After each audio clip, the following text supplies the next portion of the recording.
फिलिप्पीको पत्र पुस्तक परिचय। फिलिप्पी चाहिँ माकेडोनिया अर्थात् दक्षिण युरोपको ग्रिस भन्ने देशको उत्तर भागको एउटा मुख्य शहर थियो।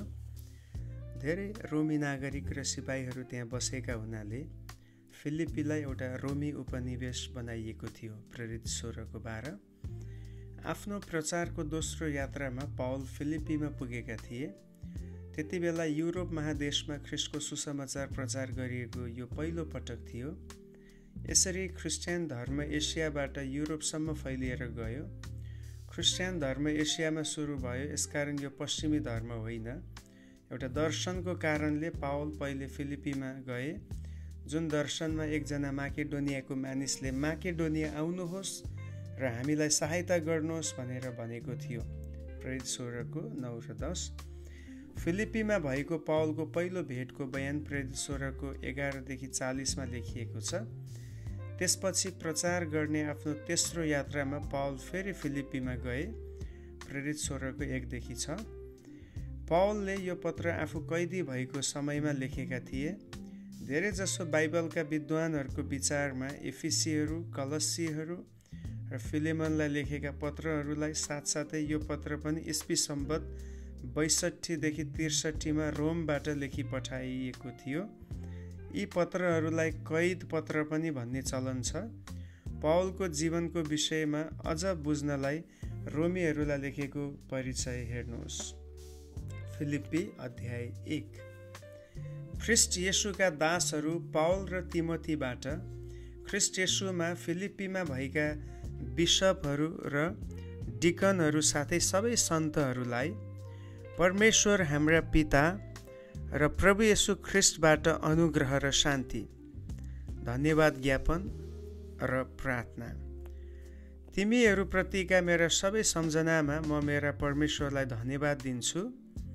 तिमीहरू सबैका लागि सधैँ मेरो प्रत्येक प्रार्थनामा म आनन्द साथ प्रार्थना गर्दछु कि प्रथम दिनदेखि अहिलेसम्म सुसमाचारमा तिमीहरूका सहभागिताको निम्ति म धन्यवादी छु। मलाई यो दृढ विश्वास छ, जसले तिमीहरूमा एउटा असल काम सुरु गर्नुभयो, उहाँले नै येशू ख्रिस्टको दिनमा त्यो पुरा गर्नुहुनेछ। तिमीहरू सबैका निम्ति मैले यसो ठान्नु उचित छ, किनकि म तिमीहरू सबैलाई मेरो हृदयमा राख्दछु, किनकि मेरो कैदमा र सुसमाचारको सुरक्षा र समर्थनको काम दुवैमा तिमीहरू मसँग अनुग्रहका सहभागी भएका छौ। किनकि परमेश्वर मेरा साक्षी हुनुहुन्छ कि कसरी ख्रिस्ट येशूको प्रेमले म तिमीहरू सबैका निम्ति तृष्णा गर्दछु।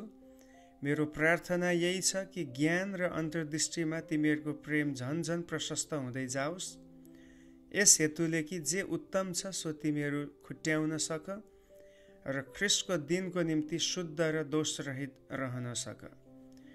परमेश्वरका महिमा र प्रशंसाको निम्ति येशू ख्रिस्टद्वारा आउने धार्मिकताका फलले तिमीहरू भरिपूर्ण हो। पावलको बन्धनद्वारा सुसमाचारको विस्तार। भाइ हो, तिमीहरूलाई यो थाहा होस् भन्ने म चाहन्छु कि म माथि आइलागेका कुराहरूले वास्तवमा सुसमाचारलाई अघि बढाउने काम भएको छ।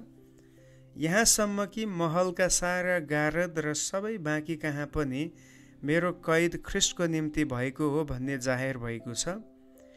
धेरैजसो भाइहरू मेरो कैदले गर्दा प्रभुमा साहसी भएका छन् र परमेश्वरको वचन बिना डर बोल्नलाई झन आँटिला भएका छन्। कसैले साँच्चै डाहा र सेखीले, तर अरूहरूले सद्भावले ख्रिस्टलाई प्रचार गर्दछन्। सुसमाचारको सुरक्षाको निम्ति म यहाँ छु भनी जान्नेहरूले यो काम प्रेमले गर्दछन्, तर सेखी गर्नेहरूले चाहिँ मलाई कैदमा कष्ट थपिदिने विचार गरेर शुद्ध मनले होइन, तर स्वार्थको भावनाले ख्रिस्टको प्रचार गर्दछन्। जे होस्, मूल कुरो यही हो, हर किसिमले, चाहे बहानामा चाहे सत्यतामा ख्रिस्टको प्रचार गरियोस् र यसैमा म रमाउँछु। हो, म रमाउने छु, किनकि म जान्दछु कि तिमीहरूका प्रार्थना र येशू ख्रिस्टका आत्माको सहायताले यो मेरो छुटकाराको निम्ति हुन आउनेछ। मेरो उत्कट प्रतीक्षा र आशा यो हो कि म कदाचित लज्जित हुने छैन, तर ममा प्रशस्त साहस हुनेछ र सधैँ झैँ अहिले पनि मेरो शरीरमा ख्रीष्ट सम्मानित हुनुहुनेछ, चाहे मृत्युद्वारा होस् अथवा जीवनद्वारा। किनकि मेरो निम्ति जिउनु ख्रीष्ट हो र मर्नु लाभ हो। यदि शरीरमा नै जिउनु हो भने मेरो निम्ति त्यो फलदायी परिश्रम हुनेछ। तर पनि मैले कुन चाहिँ चुन्नुपर्ने हो त्यो म भन्न सक्दिनँ। म त दोधारमा परेको छु, बरु बिदा भएर ख्रीष्टको साथमा हुने इच्छा छ, किनभने यो धेरै नै असल छ। तर शरीरमा रहन तिमीहरूका खातिर झन आवश्यक छ। यस कुरामा निश्चित भएर म जान्दछु कि विश्वासमा तिमीहरूको प्रगति र आनन्दको निम्ति म जीवितै रहनेछु र तिमीहरू सबैसँग बस्नेछु। यस हेतुले कि म फेरि तिमीहरू कहाँ आउँदा मेरो खातिर तिमीहरूलाई ख्रीष्ट येशूमा गर्व गर्ने प्रशस्त कारण होस्। केवल तिमीहरूका जीवनको चाल ख्रीष्टका सुसमाचारको योग्य होस्।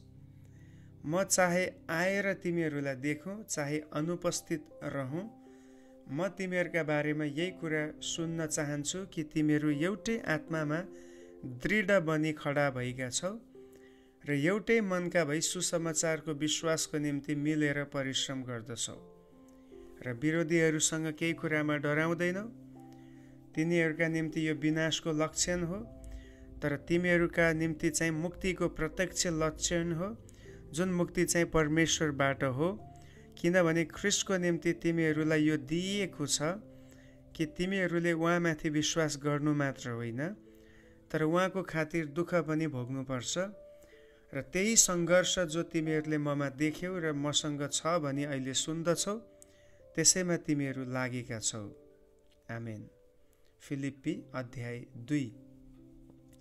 यदि ख्रीष्टमा केही प्रोत्साहन छ भने प्रेमको केही प्रेरणा, पवित्र आत्माको केही सङ्गति, केही स्नेह र सहानुभूति छ भने तिमीहरू एउटै मनका भएर एउटै प्रेम राखेर पूर्ण सम्मति साथ एउटै चित्तका भएर मेरो आनन्द पूरा गर।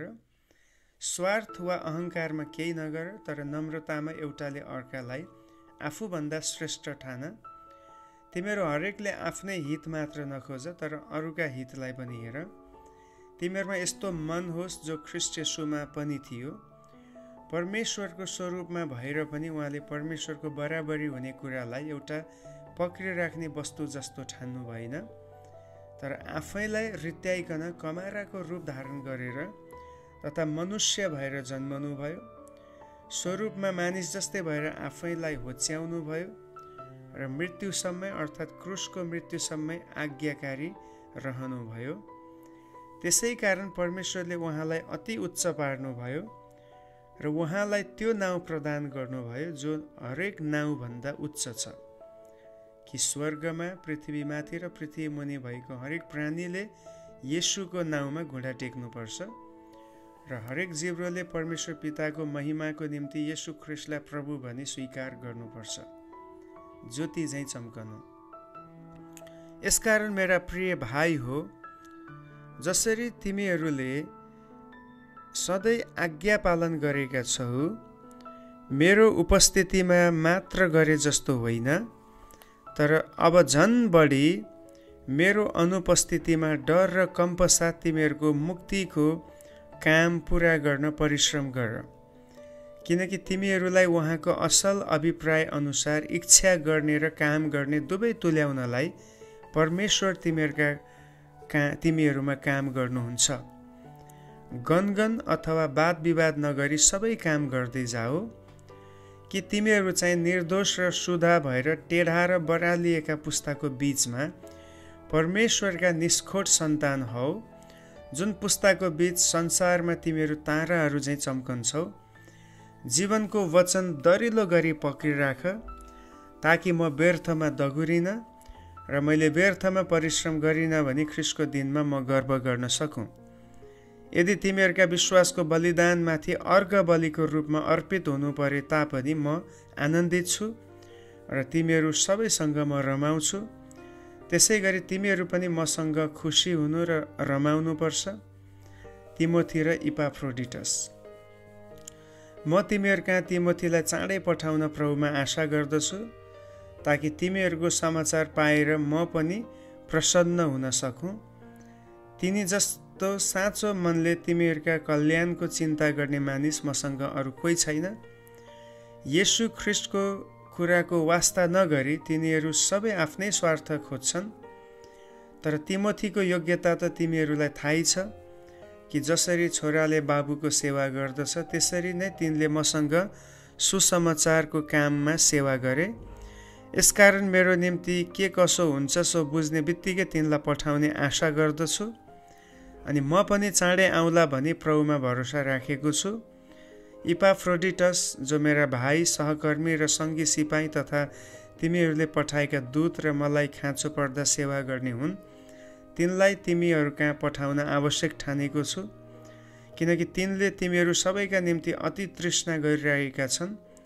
तिनी बिरामी भएको खबर तिमीहरूले थाहा पाएकोले तिनी व्याकुल भएका छन्। तिनी साँच्चै मरणान्त बिरामी थिए, तर परमेश्वरले तिनीमाथि दया देखाउनु भयो। तिनीमाथि मात्र होइन, तर मलाई शोकमाथि शोक नथपियोस् भनेर ममाथि पनि दया गर्नुभयो। यसकारण म तिनलाई पठाउन झन् बढी उत्सुक छु, ताकि तिनलाई फेरि देखेर तिमीहरू रमाउनेछौ र मेरो चिन्ता पनि कम हुनेछ। त्यसैले ज्यादै आनन्द साथ प्रभुमा तिनलाई ग्रहण गर र यस्ता मानिसहरूलाई आदर गर, किनकि म प्रतिको तिमीहरूको सेवा पुरा गर्नलाई ख्रिस्टका कामको निम्ति तिनी मृत्युको मुखैमा पुगेका थिए। आमेन। फिलिप्पी अध्याय 3। शरीरमा भरोसा नराख्नु। अन्त्यमा भाइ हो, प्रभुमा आनन्दित हौ। तिमीहरूलाई त्यही कुराहरू लेखिरहन मलाई झर्को लाग्दैन, अनि त्यो तिमीहरूका सुरक्षाको निम्ति हो। कुकुरहरूदेखि होसियार बस, खराब काम गर्नेहरूदेखि होसियार बस, अङ्ग कटाइ गर्नेहरूदेखि होसियार बस। किनकि परमेश्वरलाई आत्मामा पुज्ने र ख्रिस्ट येशूमा गर्व गर्ने र शरीरमा भरोसा नराख्ने साँचो खतना हामी नै हौँ। यद्यपि म आफैलाई त शरीरमा भरोसा राख्ने कारण छ। कुनै मानिसले शरीरमा भरोसा राख्ने कारण छ भन्ठान्छ भने मेरो त झन् बढी कारण छ। 8औं दिनमा मेरो खतना भएको हो। म इस्रायल जातिको बेन्यामिन कुलको हुँ। हिब्रूको पनि हिब्रू, व्यवस्थाको विषयमा हो भने एक फरिसी, जोशको विषयमा हो भने मण्डलीलाई सताउने, धार्मिकताको विषयमा हो भने व्यवस्थामा भएको धार्मिकता बमोजिम निष्खोट ठहरिएको हुँ। तर जति कुरा मेरा निम्ति लाभदायक थिए ती त मैले ख्रिस्टको खातिर हानि नै ठाने। साँच्चै भन्ने हो भने ख्रिस्ट येशू मेरा प्रभुलाई चिन्न पाउने अमूल्य कुराको तुलनामा सबै कुरालाई म हानि नै ठान्दछु। ख्रिस्टलाई प्राप्त गर्न सकौँ भनेर उहाँको निम्ति मैले सबै कुराको नोक्सानी भोगेको छु, अनि ती सबैलाई फोहोर मैला तुल्य म गन्दछु। र सम्पूर्ण रूपले म उहाँमा भएको पाइन सकौँ। व्यवस्थामाथि आधारित भएको मेरो आफ्नै धार्मिकता होइन, तर मेरो धार्मिकता यही हो जो ख्रिस्टमाथि निर्भर हुन्छ, जुन चाहिँ विश्वासद्वारा परमेश्वरबाट आउने धार्मिकता हो। म उहाँलाई र उहाँको पुनरुत्थानको शक्ति जान्न सकौँ र उहाँको मृत्युमा उहाँ जस्तै भई उहाँका दुःख भोगमा सहभागी हुन सकौँ। सम्भव भए मरेकाहरूबाट म पुनरुत्थान प्राप्त गर्न सकौँ। लक्ष्यतिर अघि बढ्नु।